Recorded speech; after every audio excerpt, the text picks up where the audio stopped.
I tell the guys, we're thin but mighty. Anybody that's ever asked about our program over the last few years, I've been saying the same thing. And Princeton's always been a tough football team.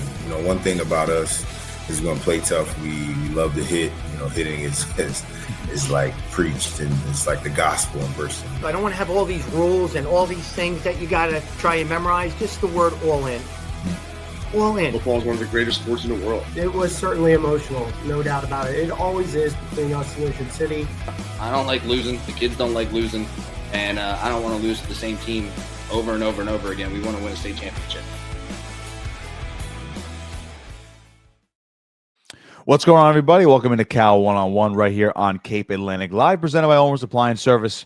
I'm your host, Nick Kosko. We roll on with our baseball previews as we get through opening day. And with me today is Holy Spirit head coach Steve Normane, fresh off a dominant win over Atlantic City on Wednesday, 19-1. Coach, appreciate you hopping on the program as the season now officially underway. So it looks like everyone's got their feet wet at this point. Yeah, it's weird to be starting, second to last week in March, but it was a short preseason and we're getting ready to go. Without a doubt. So when you look at what you guys were bringing back this year, the Holy Spirit, 9-15 last year, but you guys did make a playoff appearance last year, fell a little short to Bishop Eustace, but it seems like the kids have bought in throughout the course of the offseason. Again, you brought a lot of production back. You're pretty senior heavy, and obviously getting off to a good start on yesterday against Atlantic City. What was the messaging like in the offseason last year, just trying to get this team to now maybe get to the top of the national division here at the Cape Atlantic League? Yeah, for sure. That's one of our goals this year is to win our division. There's some tough teams in there, but we're gonna compete every day because we want to have the opportunity to hopefully move up to the American division. But the end of last year was tough. I thought we played a lot better towards the end of the year. Some of our juniors who are now seniors were able to step up a little bit and show us something, especially on the mound. So, coming into this year, we have six strong seniors who are leading this program with a good mix of junior, sophomores, and freshmen who are ready to contribute. So expectations are probably high. It's been a really short off season. We were only on the field 2.5 weeks ago for the first time together. So hopefully the weather cooperates. We can get, ease into this season a little bit and get rolling. When you talk about a short offseason like that, I'm talking already a couple other coaches had with this earlier start, and I guess I get the point, which is to elongate the season. I think it was either last year or 2 years ago, there was a big weather delay in terms of about a week or two, which really pushed a lot of games back or canceled a lot of games. How have you guys adjusted to this earlier start? And as you just mentioned, only really getting preseason practice for about 2.5 weeks.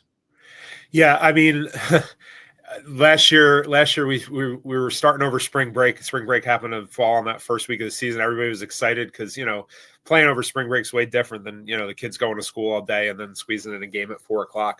You have some more freedom and more time to practice. And then it rained the entire spring break. I think some of us were lucky to play on Saturday that week. So it didn't go as according to plan. And then, when we saw the schedule for this year with the Cape Atlantic League starting, the week of what is it, the 23rd or whatever, 24th, and practices and tryouts starting on the 10th, you could just see, all right, we're going to have to, have a fair tryout, but at the same time, get down to business because there's not a lot of scrimmages. And, our philosophy is just going to be, we don't have whatever our lineup is for day 1 and day 2 and day 3 this week. I would highly doubt that lineup is going to be our lineup for the playoffs. So it's just convincing these kids that, if you're not in the lineup opening day, that doesn't mean you're not going to be in it very soon or later down the line. So it's just continuing to evaluate and get guys opportunities and see where it goes so that we can become, the best possible team we can. Did it help you guys knowing that you had a better stretch at the end of 2024, as you alluded to before? I know it didn't end the way you guys wanted to in that first round of the playoffs, but you guys got a little hot towards the end of 2024 with a lot of those guys back here in 2025. Were there specific things you did in the offseason to maybe tinker with maybe how the pitchers, were doing pitch selection, approaches in the batter's box? What were some of the things you used in the offseason to say, all right, we did this well in 2024, we can carry that over to 25? Yeah, I mean, that's a little bit out of our hands as coaches. We can talk to them all we want, but we're not allowed to get out there and practice with them or train them in the off season. So a lot relies on the awesome facilities we have around here that they have access to. And a lot of them are utilizing that, whether they're going to Baseball Performance Center or traveling elsewhere to get themselves better and tinker with their stuff and improve their game. And then once we get them on the field, it's more, playing Holy Spirit baseball and what we're looking for as far as that's concerned. So, we get them in the weight room a couple times a week starting in October, which allows us to, obviously build up their strength and endurance and stamina, but at the same time gets them together and bonding as a team. And the vibes are excellent with this team. It's been the first time in a while where guy 1 through guy 20 is, they're all buddies and they're all kind of rooting for each other, which is awesome. Your senior class, as we alluded to, is pretty heavy this year. It's a lot of key players on this team. Braden Birchler is one of them. Threw a 2-hitter yesterday in that win over Atlantic City, and obviously had other guys like Bernie Hargaded and Ty Costabio did well from the batter's box perspective. Just, I guess, a little bit about what these seniors mean to the class and, of course, or to the team, I should say, and how their contributions were really on display in that season opener yesterday. Yeah, I mean, this class, when they came in as freshmen, they came in the year after we won a state championship, and we had 13 seniors on that state championship team. So they had opportunity from the start. Some of them started as freshmen. Some of them, worked their way in as sophomores and juniors, but this group they have experience, and all I could say about the 6 of them is they'll compete for you. And that's all you could ask, because having a senior class that'll go out there and compete every day as Spartans, it really sets a tone for the program. And that's one thing I know I could rely on, having the 6 of them, playing in the lineup, 2 of them on the mound, the other guys in the field and in the lineup. It's nice to know that I'm going to get kids who are going to compete every day and just make the younger guys around them better. So they turned it on, like I said, at the end of last year, and it certainly seems to be carrying over. Birchler on the mound yesterday was electric. 2 hits and 9 strikeouts in 5 innings, which was awesome for a first start, and we'll look to keep that going, today and in the future. When you have a guy like that on the mound, I'm not sure of your exact pitching philosophies. Do you want a guy like that? I know it was the first game of the year, so maybe you're just saving innings on him as well, of course, with pitch count. Would a guy like that, maybe go in the entire game or longer than 5 innings? Or how do you guys usually manage that, especially with an earlier start here in 2025? Yeah, I mean, it's a tough balance because, he pitched 2 innings in a scrimmage. That's it. But at the same time, he's been throwing all winter. So he's there, he's ready, and some guys are and some guys aren't. But the plan for him yesterday was 4. I just wanted 4 innings from him, and then we were going to turn it over to the bullpen. But he was under 50 pitches through 4 innings, felt great, wanted to finish it out. So, why not? Let's go. Love hearing that. As far as opening day was concerned, the Cape Atlantic League, of course, it's a big deal every spring. Were there some other happenings that you noticed throughout the league? I know a lot of rivalries are ensued. A lot of great teams were playing each other on Wednesday to open up the season. And again, early start's a little bit weird, but what else have you noticed around the league this year in terms of quality play or just some other happenings around the league? Honestly, it looked like some good games from the scores I was seeing. I don't think I got the chance to see them all, but with the division games opening up yesterday, a lot of close games, which you expect from the Cape Atlantic League. But the one thing I did want to mention in the Ocean City AHT game, just want to give a shout out to Ocean City and Cole Larson, who's probably in surgery right now, had a rough collision, and we're all praying for him over here. I'm sure we all are around the league. You just hate to hear something like that coming out about a senior on opening day. Getting in a serious collision and having to go to the hospital. So from Holy Spirit, and I'm sure all the other teams in the Cal, praying for him and wishing him the best of luck and a fast recovery. The other stuff, noticed obviously Mainland and Prep playing, which is a crazy first series in the last week of March, to have Mainland against Prep, because they're probably 2 of the top teams around. And, like I said, just a lot of close scores, which is good to see. Speaking of mainland, Joe Smith is the head coach now over there. Of course, everyone knows his tremendous tenure over at Delsey, getting into the state final last year, of course, in his last season with the Crusaders. What's it like to add a coach like that to the Cape Atlantic League? Of course, there's a lot of veteran coaches and also some new ones in the Cal. But again, this league has a lot of history in terms of South Jersey baseball. Now he just adds to it. What was it like? I don't know how many conversations you've had with Joe, either in the past or even this year leading up to the season, but what's it like having him now in the league and being, again, leading up one of the top programs in the conference? Yeah, I mean, anytime you have to take over for a guy like Billy Kern is it's a tough ask for anybody. I'm sure there were a lot of people who were up to that task, but bringing in Joe, I don't know Joe all that well. Coached against him when he was at Delsey and Vineland, Williamstown. But as far as coaching with him in the league, not sure yet. We'll let you know in May. But like I said, he's got really big shoes to fill. It's a tough spot for anybody, and we'll see how they do.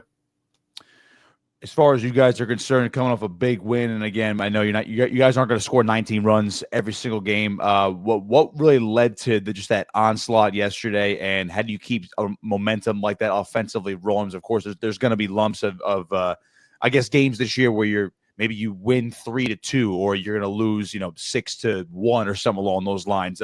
How do you keep momentum of an opening day like that rolling into today against Atlantic City, and of course, you guys are stacking up a lot of games at the end of March and the early part of April too.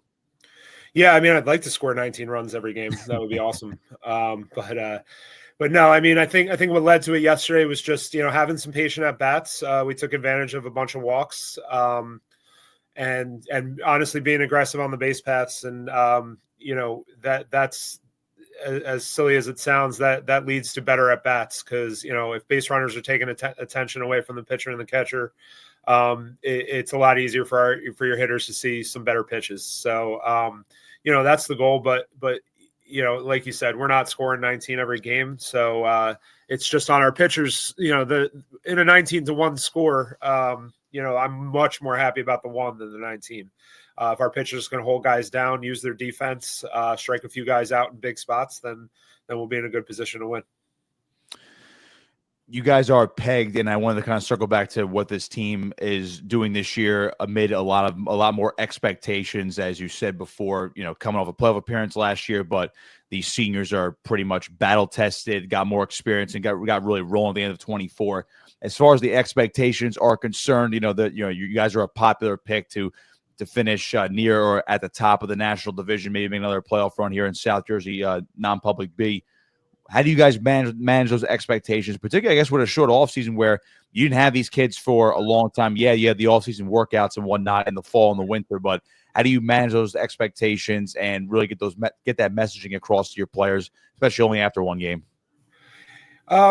Every practice has been about working hard and, getting better each day. So the best we can do as coaches is prepare them for every possible situation. And, and the kids are soaking it up and responding. I haven't heard too much hype about us, which I love. So I don't think they're thinking that they could just throw the gloves out there and win a baseball game anytime they want. Our schedule is, we have a bunch of teams, a lot of them late in the year, that are going to be very good and challenging, like we always try to do. So we're looking to, build up towards those games and finish the year, throughout the whole year on a positive note headed into the playoffs. Cause I know these guys have gone through some struggles, as young guys, as varsity starters. It hasn't been easy for them. So I know they're looking to have a good senior year where they can, make a run in the playoffs, maybe advance, pretty far, and win a Cape Atlantic League division title and make the Diamond Classic. We have some goals that we're working towards, and these 6 seniors are at the head of that. So we're excited for that. I'm actually curious about the Diamond Classic. I know a handful of these local teams in the Cal have qualified for that. What's the exact qualification process for those who don't know? So the Diamond Classic split into now it's 32 teams make the tournament, and there's a number of, I don't know the exact number, but there's a number of at-large bids. But the automatic bids are split up among every conference, and some conferences get one automatic bid, some get two. The KBLA League gets two automatic bids, which makes it tough for the national division because we wind up getting split, right? Half of us go with the American and half go with the United. So you kind of have to, if you're in the national, you kind of have to work your schedule where you're playing enough of those United teams to have a good enough record to get that automatic bid. It's not as simple as who's leading your division because it could wind up being two teams from the national who get those two automatic bids. So you have to manipulate your early schedule a little bit when you're in that middle division in order to get that automatic bid. But if we don't get the automatic, we're still looking to get that at large. There's a number of teams who receive one, and that's basically then they go and they see the tournament 1 through 32, and you go from there. It's one of the best baseball tournaments in around, and everybody in South Jersey is proud to not only be in it but to try to make a run and win it. What makes that tournament so prestigious? I followed it for a handful of years, and usually teams are, especially for a midseason tournament, which a lot of sports, I guess, try to implement that midseason tournament vibe and give you something to play for before the playoffs. But what makes the Diamond Classic so prestigious, especially for teams around here in South Jersey? Yeah, well, that's just it. It's playoffs before the playoffs, and I think it's evolved a lot over the years. When I first started coaching, it was 16 teams, and I think there was 10 automatic bids and 6 at-larges. So if you weren't leading your conference, you were fighting with 6 really good teams from South Jersey to try to get in there, and we were fortunate, when it was 16 to make it in, I think 2017 and make a little bit of a run in that tournament as well. But it was awesome. And, we've been back since, but not in the last few years. So it's definitely a goal of ours. And, the prestigiousness is, you got to, in order to win that tournament, you have to be a really, really good baseball team. And you're playing these tournament games in the middle of your division games and worried about playoff seeding for the state playoffs. There's a million different things in there. So sometimes you're playing in a really important Diamond Classic game with possibly a number 4, a number 5, a number 6 on the mound. It's basically just who wants it more and who can put a run of baseball games together mixed in with other conference games where it's like, if you can survive all that, you're doing something right. I like that. It's pretty much getting battle tested. And speaking of battle tested, just looking at your schedule, a couple tidbits. You guys do host Ramapo in mid-April. Then you actually do play Donovan Catholic to end your season. I believe that is correct at the end of the year on May 21st. What goes into the process, the thought process of scheduling teams? Again, I know you try to get out of conference games, against the Lenapes of the world or a team like West Deptford. But when you try to find teams like Ramapo or Donovan Catholic up north, what's the process behind that? And I got to imagine it's because, they're really good baseball teams and we want high-quality competition before we get to the playoffs. Yeah, absolutely. What makes it nice for me is when we are in the national division of the KBLA League, all I have to do is look up at the American division and know that I can schedule all those teams and know that they're really good. So we do that. Obviously, we play St. Augustine and Mainland and Egg Harbor Township, Ocean City every year. But to get some more games, you got to kind of look around. The Ramapo game is actually we're going up to the autism benefit that we go to every year up in North Brunswick, run by Teamwork Unlimited and Mike Arlotti, who does an amazing job with that. We've been going to that since 2014. So they matched us up with Ramapo this year. We're one of the only teams from the South who goes up there. So he said it's the furthest north team in New Jersey that's in the event against the furthest south team. So that's how he matched that up. But I've heard really good things about their program. We're excited for that one. And then going to stuff like that's great for the kids. It shows them that what we play for is bigger than just baseball. Same thing with Coaches vs. Cancer when we're going to match up against Lenape, and being involved in Coaches vs. Cancer personally has been amazing for me, and the kids kind of see it as well.